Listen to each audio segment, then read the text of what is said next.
الآن قبل أن أبدأ بالمحاضرة، اليوم شاهدت فيديو لأحد المرشحين للمرجعية اسم الله عليه، عنده درس يتكلم بالنجف الأشرف إلى جوار أمير المؤمنين، فيقول للطلاب، يقول لهم: الثابت عندنا بالأدلة أن ولاية الإمام علي الولاية ليست أصلا من أصول الدين. يوجد مقطع مقتطع من أحد محاضراته في دروس.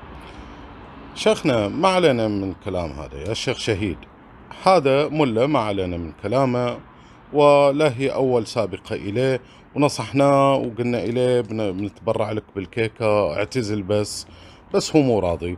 فلوس لندن حلوة أبو شقليطة وترك عنك.